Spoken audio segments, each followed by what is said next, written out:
Beers with Chad. Hey everybody, what is up? Beers with Chad number 5 coming your way today. So that this is our special kind of bonus episode of the Jug Life, where I talk about whatever interests me to talk about, and I drink beer while I do it. So today's beer, Stone Brewing Company from San Diego, Inevitable Adventure Double IPA. This is a limited edition one for them. We got a little story about it back here. Dr. Rudy and Dr. Rudy and Laurel hops. So pretty tasty so far. So we just got back from New York. Cheers.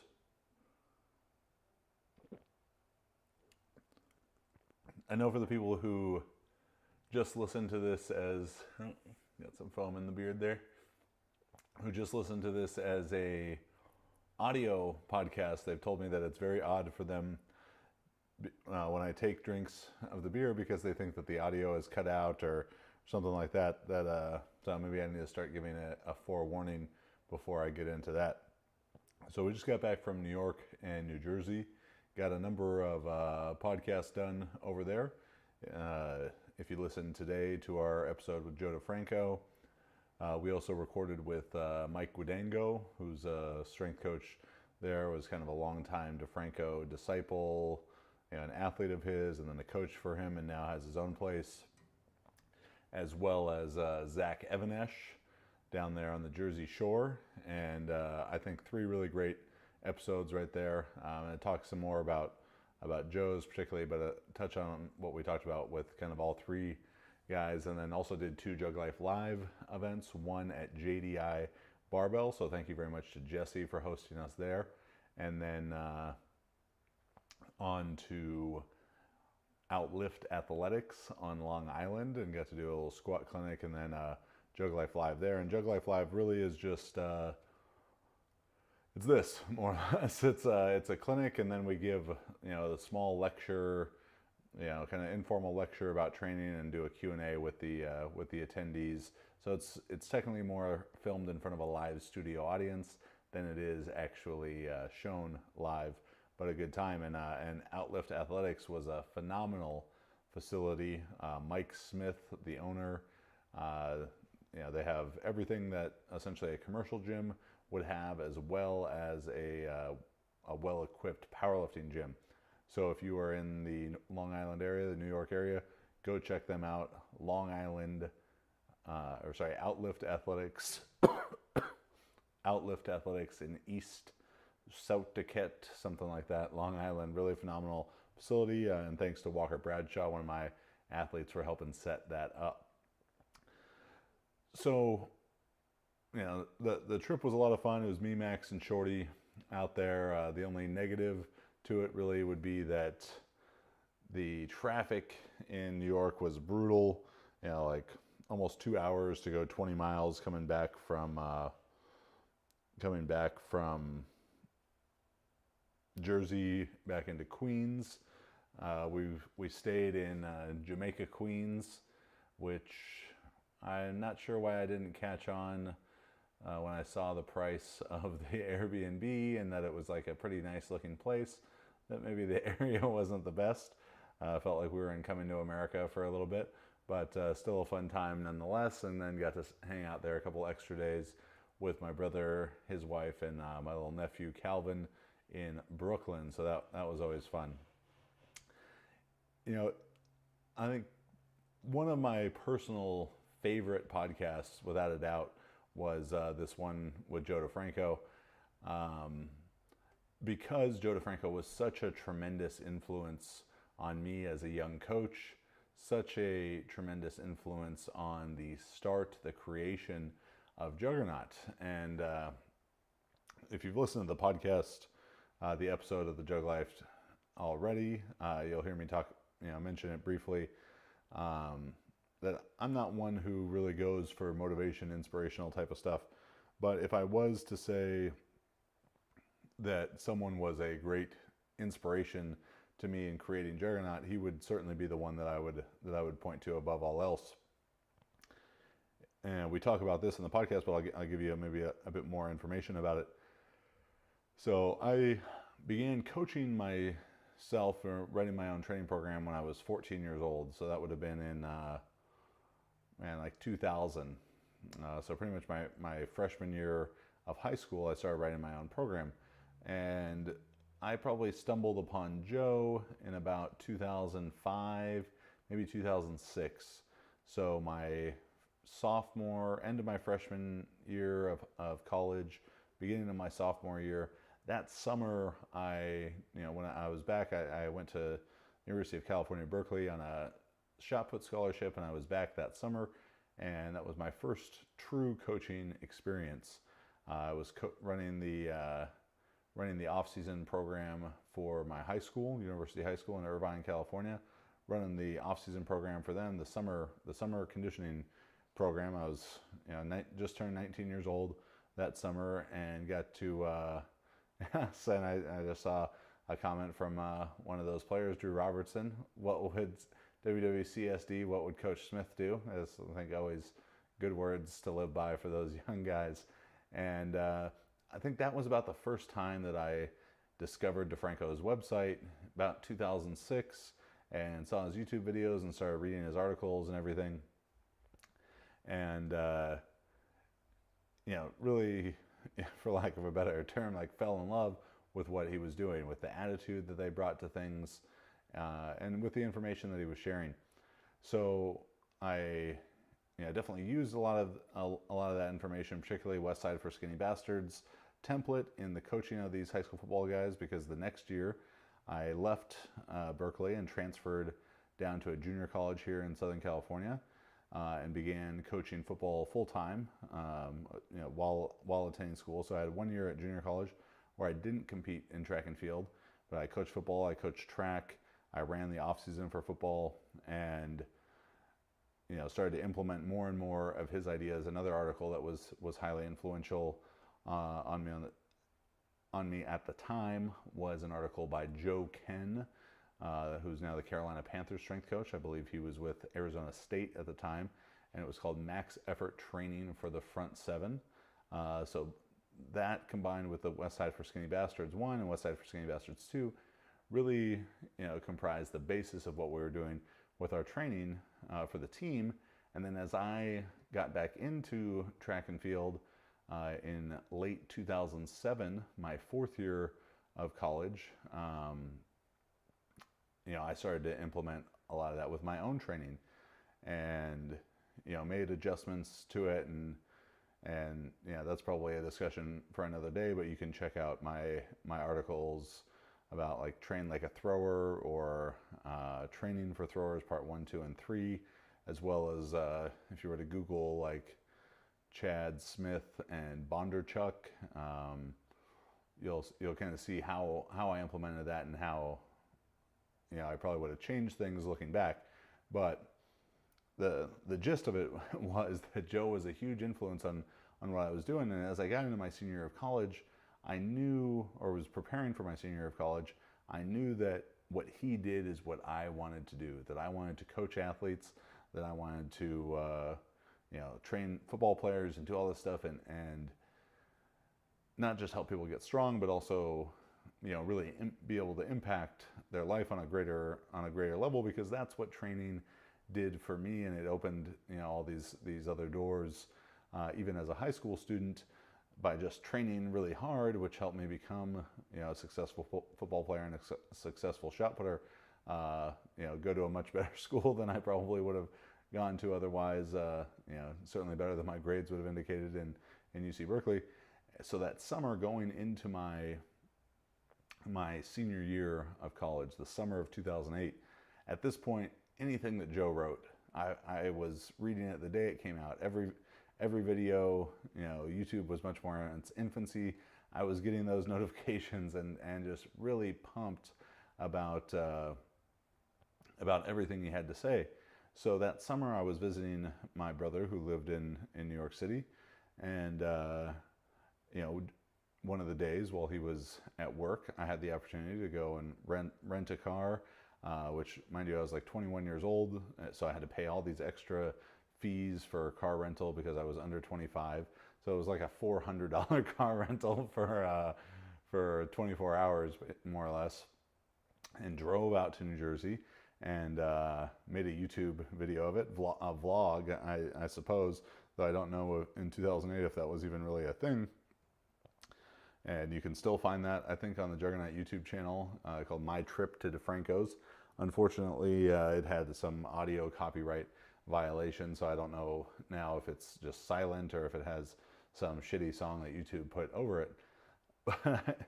But every part of this process was this kind of religious pilgrimage to me, to go and to what I felt was like the Mecca at that time, and to get to train with Joe, just me and him.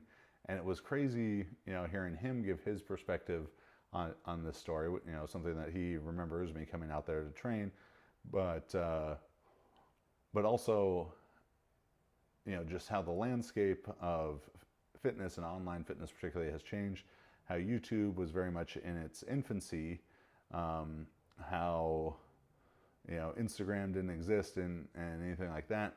But to me, Defranco's was huge. It was the biggest thing, despite being in like a warehouse in, I think, Wyckoff, New Jersey at the time, that he was this larger than life figure, and the gym and the people who trained there were larger than life to me, and I got to be a part of that for the day.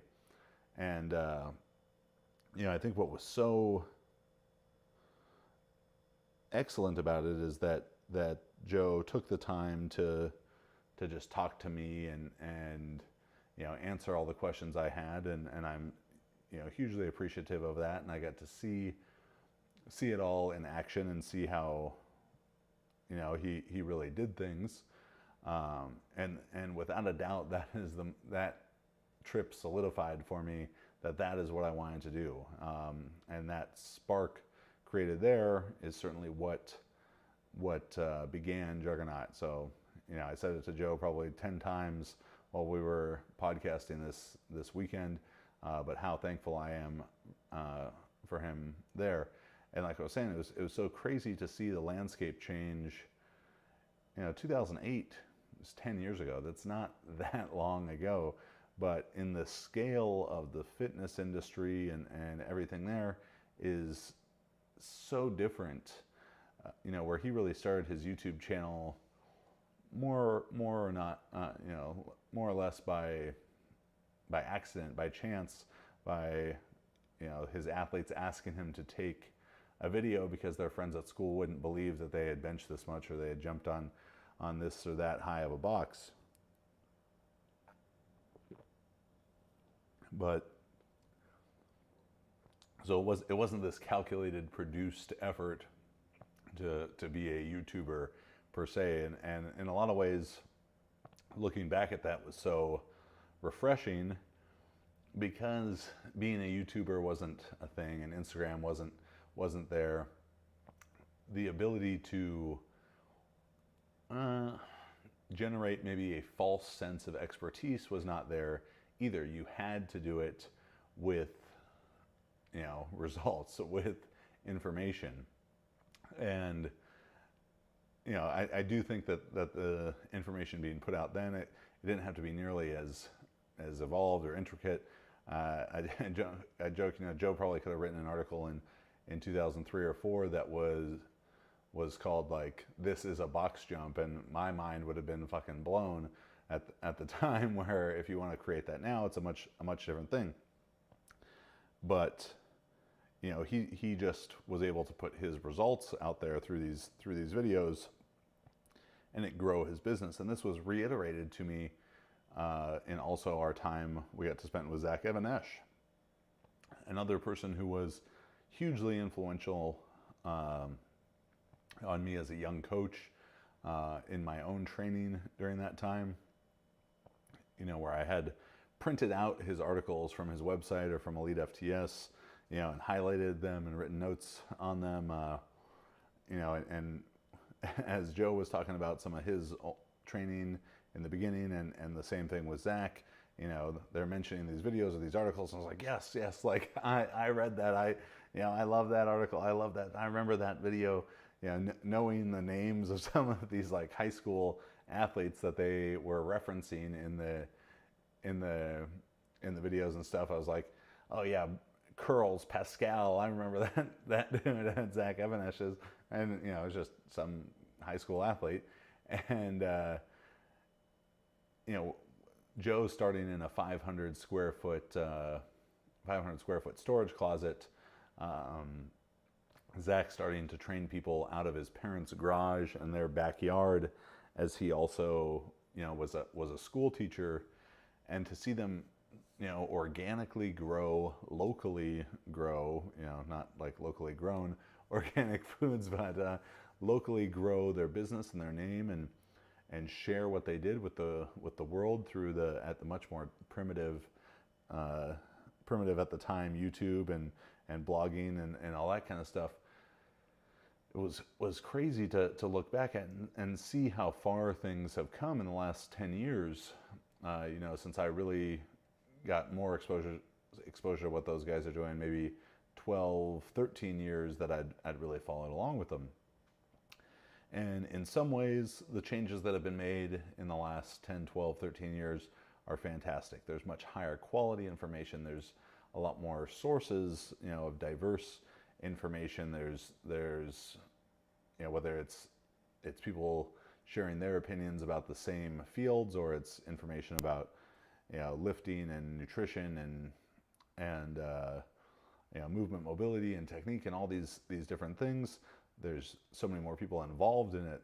When I started Juggernaut in 2009, or when I started powerlifting in 2010, we were not a powerlifting company, and we were not a powerlifting gym. We were a sport performance gym. And not only were we that because that's what I was interested in doing, but it was also, we were that out of necessity, because there's no way that 2009, 2010 market could have supported a powerlifting gym. And the sports have grown a ton, and that's great.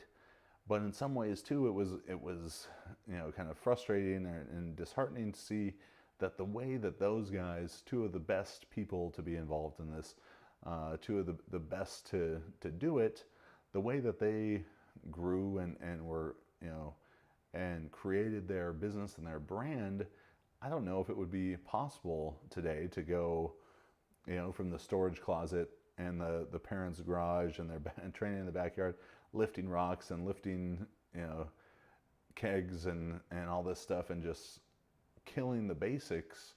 I don't know if that would be, sexy enough or cool enough for them to grow their brand now the same way that it did then. And I think it goes some to the consumer, and it goes some to the athlete, that is as great as nice equipment is and all that kind of stuff. For me to hear people like complain that or make excuses about not being able to make as good of training because they don't have calibrated plates or a specialty bar, a specialty squat bar or something like that, is, when I look back at what those guys were doing, and the way that I was training then, it's just like, come on, people, like, what are we doing here? But more than anything, it was a very invigorating trip for me, and motivational, inspirational, whatever you want to say, in terms of remembering. It's easy to lose sight of 10 years ago, and the place I was in 10 years ago as I entered my senior year of college, and was so awestruck in a lot of ways to go and visit with these guys and talk with them, and how appreciative I was then and am now, looking back at the time that they decided to share with me and their expertise, and that I need to be very mindful to do that with anyone who approaches me with similar type of questions. Something that kind of we talk about in the upcoming episode with Mike Guadango, as well as that, he went off for this internship at the University of Pittsburgh after, he'd been working some for Joe, and he went to the University of Pittsburgh and took an internship with Buddy Morris and James Smith, two phenomenal coaches. And James and has had a particularly profound impact on Mike, as he did with me, and actually kind of create a shift in thinking from a lot of concepts that were introduced to me by Joe and by Elite FTS articles and Westside Barbell articles to a different type of training, but we'll talk about that more in the episode with Mike. But what stood out to me in talking to Mike about it was that he was sleeping on an air mattress in a spare room so he could be at the pit football, the weight room facility for 10 hours, 12 hours, 14 hours a day, to work for free all that many hours to just absorb this information, that he had to make a lot of sacrifice. And in doing clinics and seminars and all that, and I've probably done some 200-ish clinics in the past 5 years, going on 6 years that I've been doing a lot of those. And I've had some great experiences there, and this isn't to paint with a broad brush, but because there have been clearly people who sacrificed something to be there, whether that's time, whether that's driving 10 hours or flying across the country and or flying from other countries in some cases. I've also had experiences where people are messaging me while I'm doing a clinic in Orange County, complaining about that I'm not doing it in North LA County, maybe 40 or 50 miles away,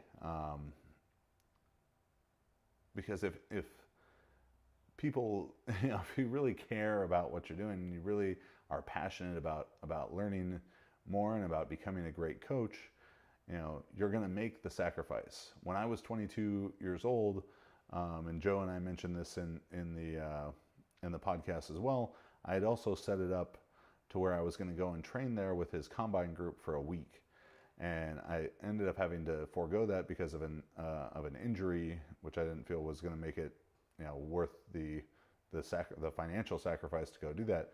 But my parents gave me a plane ticket to New York for Christmas that year. That was my Christmas present, the whole thing. And then I was going to spend $1,000 of my own money for the training and hotel and everything that week.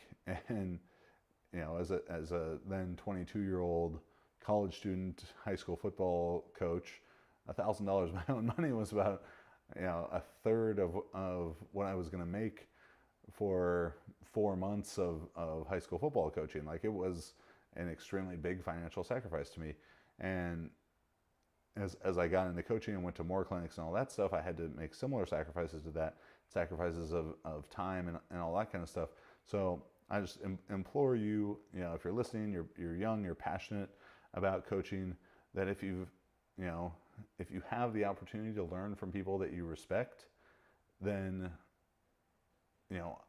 do what needs to be done to get there, to listen to them, to talk to them, to almost annoy them with questions if that's what you need to do.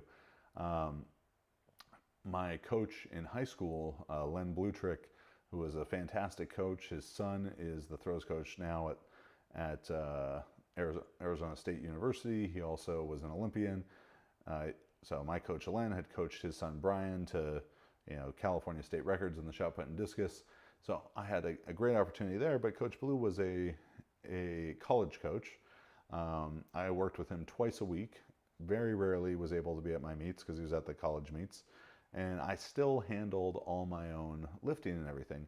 And the way that I was able to do that was every track meet I was at, I found the good coaches. And this is when I was 15, 16, 17 years old. And I would pester them with questions. Tony Chiarelli, Bill Pendleton, guys who I'm extremely grateful for. And it's crazy to me now at this point in my life that they come to me with questions. But, any opportunity you had, whether I had to stay, if they would talk to me for an hour after the meet about how to train, I was going to stay for an hour after the meet. If I had to pay to go to one of their clinics, I was going to do that. College coaches, at the bigger meets I went to, the same thing. Take advantage of every opportunity you have to learn. If it means financial sacrifice, time sacrifice, energy sacrifice on your part, do that. If you're really passionate about doing this successfully, you'll make it work. You can look to someone like Zach Evanesh. You know, if you want to have your own gym, and you see these great, you know, big shiny gyms, you know, Zoo Culture, Barbell Brigade, the Scion gym that's going up in Northern California. You know, that's awesome if you have hundreds of thousands of dollars or investors or whatever to do that.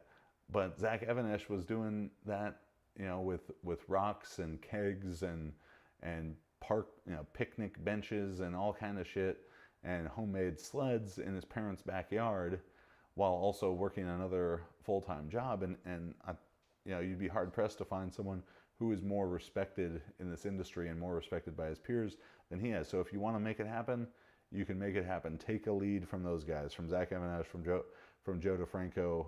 You know, fantastic people to model yourself after. You know, you don't have to do the gym the same way as them. You don't have to write programs the same way as them, or necessarily even agree with all the stuff they do.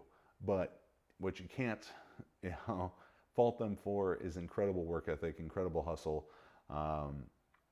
and just making it happen. So, you know, it was a fun trip. I'm fired up after that trip. You know, to push better content, more content. You know, just be a better all around coach and businessman. So thank you to Joe and Zach for taking the time now.